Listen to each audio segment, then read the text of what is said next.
And yeah, this video is going to be, I don't know, vlog, devotional thought, whatever you want to call it. But I haven't done one of these in a while because I haven't done a What's Up Weekly in a couple weeks. I probably should be working on that. Yeah.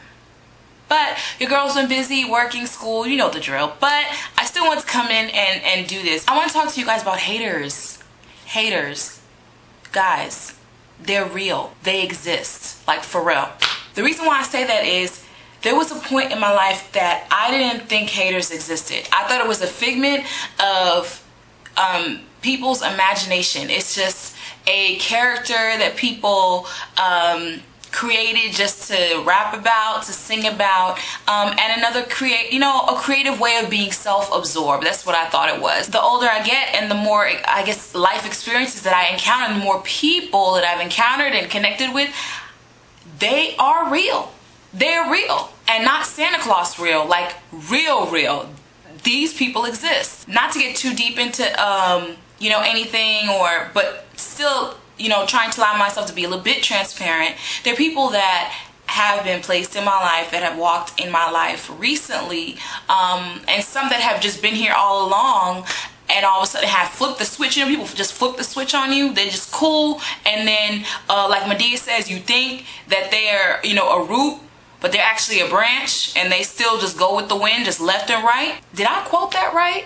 I don't know. That might have been wrong. But you guys understand what I'm trying to say. The people that have been there and all of a sudden just flip the switch. Just flip it. It's like friend, hater. Friend, hater. Just like that. What I call, haters in sheep's clothing.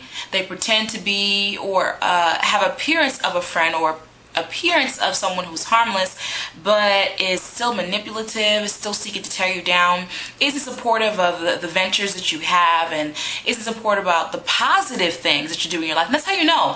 If you have a friend or a so-called friend who, you're saying, oh, I'm about to go do this or talk to someone I'm not supposed to talk to, or get involved with someone I'm not supposed to get involved with, and then they reprimand you or rebuke you in love, then that's one thing. But if you're trying to, I want to go back to school, and the friend's like, go back to school, that's how you know. I have to say something about everything, about the friends that I choose to have, the things that I choose to do, how I choose to handle my time.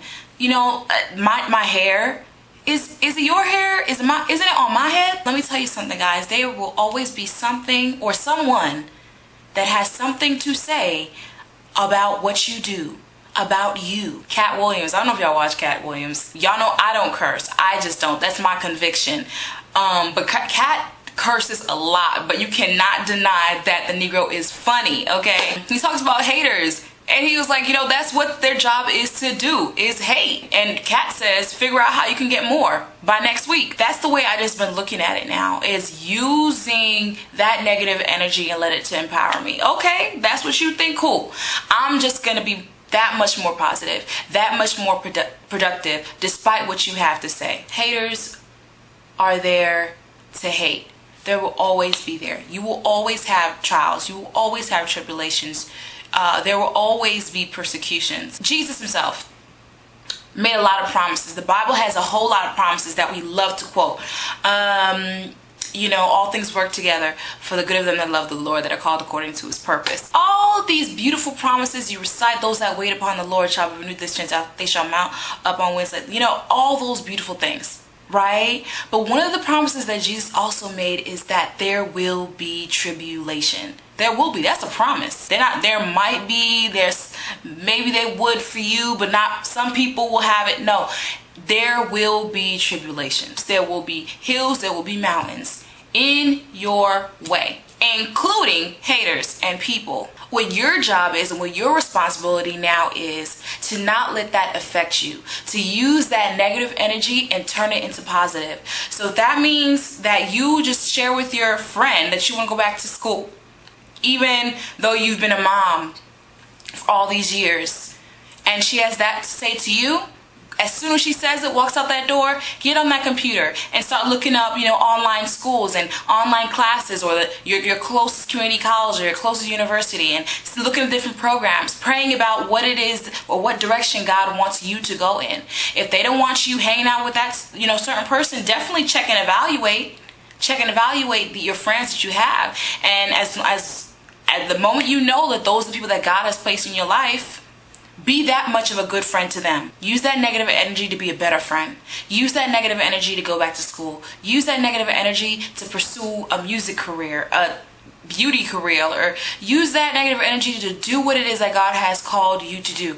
Don't allow people to bring you down, to block what God has for you to do, because that's too serious. I can't have anybody else mess up me and mess up my future. I'm not having it. I have come too far to allow people to stop me, to allow my shy nature, my timid demeanor, the little thing that's in me that cares too much of what other people think. I can't even let that part of me distract me or deter me from being who God has me to be. So guys, that's all I had to say. Haters, newsflash, just in case you didn't know, they're real, they exist, they're here. Turn that negative energy into positive energy. So if you have any comments about haters and how you were able to overcome that negative energy, leave them down in the description box below. I'll see you guys next time in another video, and as always, God bless.